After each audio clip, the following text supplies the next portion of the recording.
really a lot. Is it worth the effort that goes into it? I realize it's like a thing you're passionate about, so that makes it worth it. But if somebody like doesn't care about making stuff out of carbon fiber, they just want a really durable light car, is this like just an absurd amount of effort to accomplish that? I will answer that question by showing you guys my last week's crash.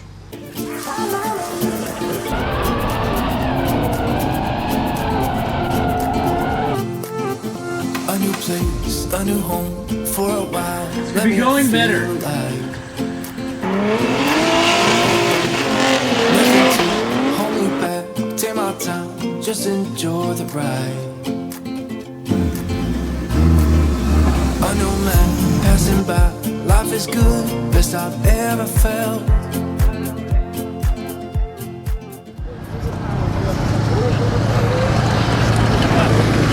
Okay, so I'm here at the East End Pro-Am with Kris, and I had a rough weekend. Kris had a pretty good weekend. I mean, it was also a little rough for us. Yesterday was a toast, but today was better. That's true. It's a little loud here, so we're gonna have to like news anchor style with this microphone thing. So anyway, I've met a lot of people in the last year or so, and I kind of regret not recording like some of the conversations and stuff and the interesting things that you come across.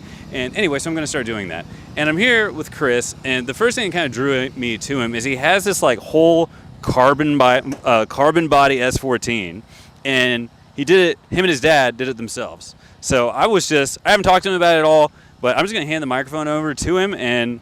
Oh no, dude. So what is the like? How do you even get started? Like, what is step one in doing like a carbon panel? So the first thing was my dad is doing a lot of out of body repairs and stuff like that. He's been working in fixing body panels and stuff like that for 25, 30 years. So definitely knowing how to make some like panels straight, how to make something look nice is a big plus. Because at the end of the day, whatever you have on the car is going to be reflected on what you're gonna have, like what panels you're gonna have, or the molds that you're gonna have.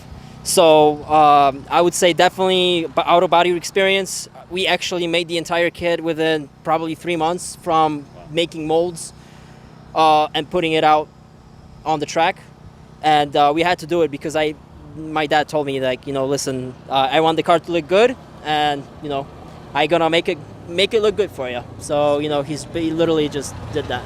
Cool. So from what I understand, like making your own body panels and stuff, the really time consuming part is making the mold, right? So now you have the mold. Yes. And now I presume it's a lot easier that if you just trash a panel, you can kind of like lay a new one. Basically. One thing is about the carbon Kevlar. I'm not an expert. My dad is, but it takes a lot of time. I see a lot of people making like, you can go on YouTube, you can find some tutorials, you can have people show you how to do it. But if you want to just go in and just start doing it like whatever, you're gonna be able to tell.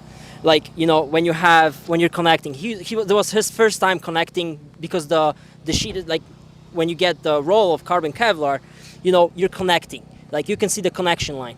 But the way you lay carbon Kevlar in the mold, I would say, is even more consuming than making the mold. Oh, really? Because the way it is, the way you're gonna lay it, the way you're gonna see it. So the first layer is really important, especially for when you're making the carbon Kevlar and you want to make it look good. This is our first kit. My dad, we're truck drivers, so we're over the road a lot of times. So it's really hard to put a lot of more time into it. So we had to my dad really wanted to get make his own custom stuff.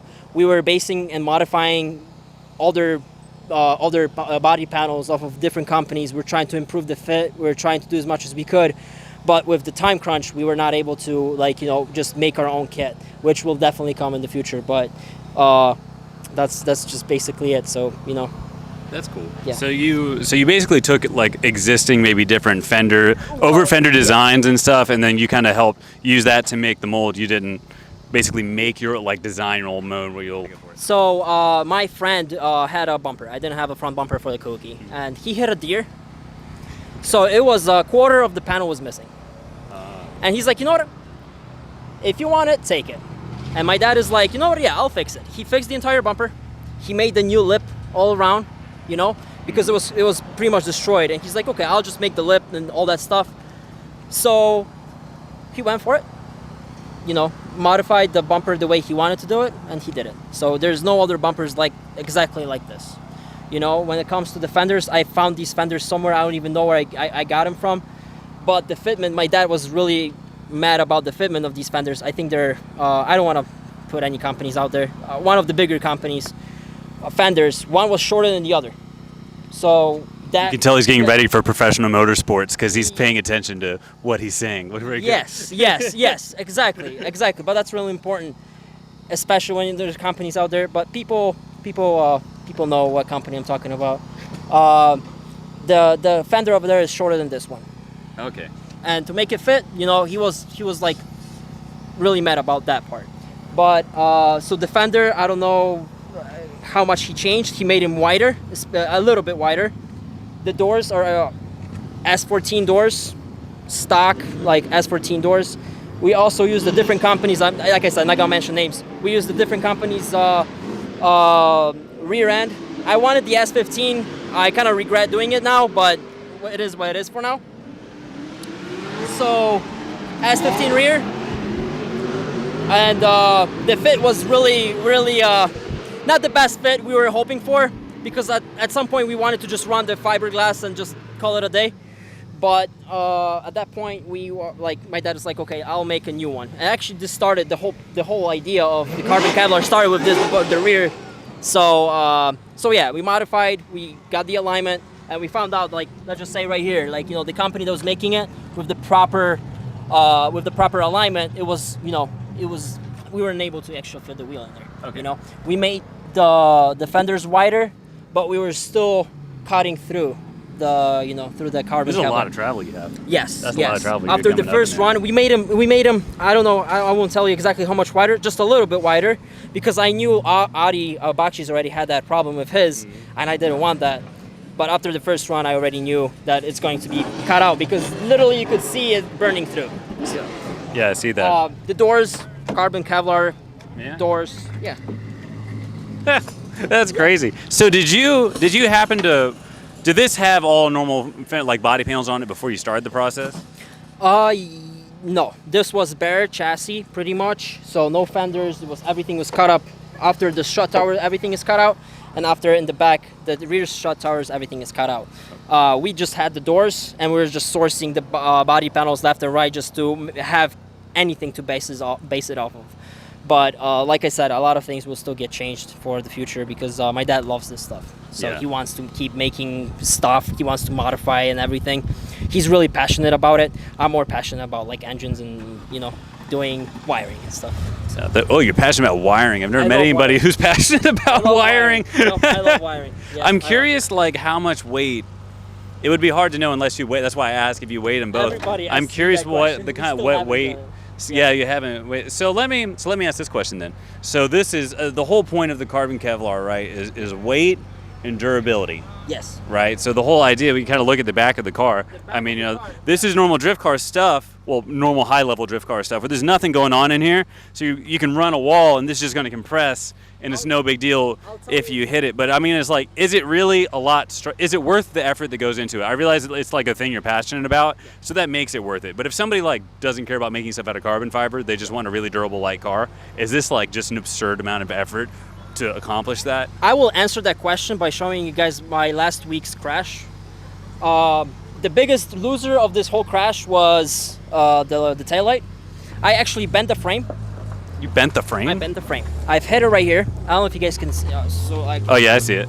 I've hit the wall, dead on right here. Everything is pushed, as you can see. Like, you know, the frame is pushed back. Part of the frame came out by the coilover in the back. Maybe from here you'll be able to get a little bit better view of it. Might be a little dark in there. We can try and check it out. It's kind of hard to tell, but this is the damage. When I came off the track and I looked at the car, I'm like, okay, cool, nothing happened. Oh yeah. Because like I'm like, okay, it was just the wall, you know, it bounced back, everything is good. If this was fiberglass, it would have been shattered. It would have been all over the place. But I just saw the bumper in the back. I'm like, okay, cool, nothing happened. Like, it was a hard hit, but like, okay, cool. Hard enough to do some kind of frame damage, but it's still. Like can you patch this like fiberglass? Can you overlay patches? from underneath. From underneath. like, So it is from fixable underneath- without having to replace It is, yes, it's fixable. So if when we have the mold, we can just pop it in the mold, and we can reinforce it in the mold, so we get the actual structure of it. But I would just use a little more like fiberglass. Using fiberglass to cover it, like to patch it up right now, would just be like, it wouldn't be like worth it. I would just use carbon Kevlar patches or something like that. You know, you could probably fix it. I'm just running it like this for the season, and then we are starting off fresh for 2024 with everything new and also improved quality, because when you're in a rush, especially things like this, when you're in a rush and you're just you have the, you know, I need the car ready for May in the back of your head, you start rushing things, and when you start rushing things, it's just, there's a lot of things that we would just improve for the future. And Yeah, for sure. I mean, at the end of the day, it's a drift car. Exactly, too, you know? exactly, Yeah. exactly. You, Yeah. you But know, also, you'll go crazy if you drive yourself. Try to make it Yeah, look yeah. perfect all the time. But I also want to make it look nice, you know, especially it's my dad's work, and I really want to make sure that, you know, people, when they look at the car, you know, they actually appreciate his work. That's really cool. Right now So it's is this just- kind it's of just like is a thing your dad enjoys doing and everything? Is this something that he would like ideally get it perfected and start selling them? He would Is love that what he wants yeah, to do? Yes, he would love that. Yes, definitely. He's still a little ways off of having it to the level that he wants it at to start exactly. doing But that, though. I feel like it's you know, for the first panels, you know, for them lasting the entire 2022 season, and trust me, I like to hit walls. I like to destroy whatever's on the car. I like to drive really hard. Yeah, so I also don't mind getting close to walls, but that really bit me in the butt today. I should have had something like this. Yeah. You know? Yeah, but you know, yeah, I've had my share of hit like you in the walls too, so I know what you mean. But you know, I really beat stuff up, and I feel like, you know, it takes the beating like it should, but I feel like he still wants to make it better aesthetically. I don't know, I probably butchered that word, but he wants to make it look nice. And one more thing for him, fitment. You know, he will sit there till 2 or 3 a.m., you know, even though he knows he has to go to work the next morning. You know, he's gonna make sure that everything fits correctly. Like he will not even, like, you know, sell anything if it doesn't fit like it should. You know? Yeah, that's a big deal on any kind of like body kits or over fenders and stuff, and that's how you can tell the higher one way you can tell the higher quality stuff is you buy some over fender, and you're gonna have to like grind it down and make it fit and everything. And other ones you get and it's just like pop, Exactly. and it's a You perfect fit. So drill that's a big holes, difference. You drill holes the way you want to, just, you know, a few holes, and you bolt, like, you'll put it on. That's it. You know, that was one nice thing about the doors and stuff. Like when he made the doors from the original Nissan panels, you know, the way after he was finished with it, perfectly fine. Like fit everything. He just put it all together, and doors closed like they're OEM. Yeah, sweet. Well, I know you're heading out to Chicago again soon, but you said you're an engine guy. So I feel like we got to talk about the engine a little bit, right? I like mean, what? yeah, sure. I love engines. It's some kind of JZ, right? Is it a 2? Is it a 1J? What It's is a it? 2JZ. Ooh, fancy! You got a 2JZ. 2JZ GE. It started as an NA motor. We started with this motor back in 2016. That's where I started. I mean, at least started to get more interested in drifting. Mm-hmm. We've been stuck with 2JZs all along. After yesterday, I was like, you know, I need an LS. But no, we're staying with 2JZ. 2JZs are the best engines. And if someone's gonna start yelling RB power behind me, I'm gonna beat them up, because RBs are nothing compared to 2JZs. I feel like I've talked to a lot of people with a lot of different engines because I'm just curious, and I'm gonna go all over the place and I'll ask somebody. And I feel like whatever you or the people around you are most comfortable with and know the best is the best engine to run. Because I feel like it doesn't matter what it could be, a JZ, it could be an LS that's a crate motor or a junkyard motor or like the BMW motors and stuff. It's like every single one of those people, you'll talk to somebody who's been like, I've been through 3 motors this year, and you'll talk to somebody else who's like, 10 years on the same motor, baby, no problem. And I think the only difference is, do you know it better or not? You know, and you're avoiding the kind of small mistakes that you could make on any kind of an engine that's making like this much power. You know what I mean? You're just asking a lot of it. How much power does it make, by the way? 696 to the wheels. 696. That's good. I mean, for what we do, that's a reasonable amount. It is. That's a lot, but that's a reasonable amount. Yes, it's pretty good. Touching on that, what you said. If you were to ask me what motor should I run a 2JZ, I would tell you not to run it. Yeah. you know, I love 2JZs. I'm a fanboy. When I was growing up, I was watching Daigo Saito, just going for it in 2JZs. He was always stuck with 2JZs. He was like, I'm in love with these engines. He was always ripping it, you know, highest RPMs. That's how I want it to be. Yeah. You know. He also came up in a time in Japan where they just like blew him up for fun. Yeah. You know, they were just exactly, everywhere. Exactly. So, you know, for me, the 2GZ was always the, you know, the best way.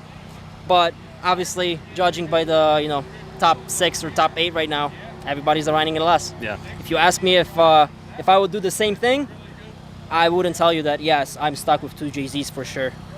I mean, it's LS. LS is hard to beat. Yeah, I think it seems like the biggest difference for having like a V8 or any kind of a turbo car is you have to put more work into driving. Really, it's a little bit more technique, especially going slow. You're doing a lot more clutch work. Your gearing matters a lot. Whereas if you have like tons of low end torque, you're just like Whereas if you're in a turbo car, you're like you're working the clutch and stuff. So it's definitely, I feel like, easier to drive a V8 car. But dude, you know, I don't really care. I don't really have any like. Also, one thing is. You know, you have the intercooler, you got the turbo, you got extra parts that can break.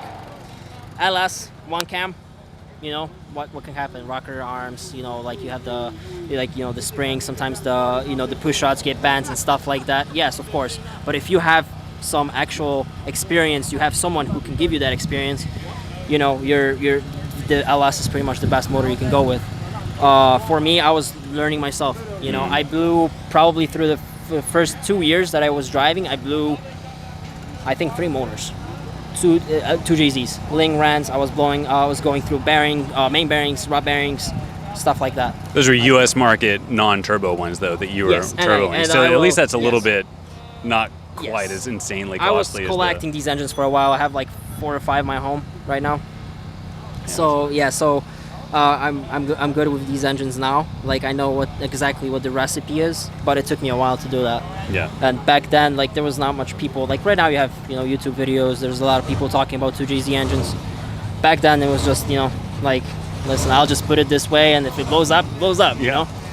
So right now, I'm just really happy with the setup, and after today, I'm really comfortable. I can keep up all these LS guys. It's just. Oh, no problem. Yeah. It's just the issues that we had with transmission. So over the weekend. Well, dude, thank you so much. Thank you.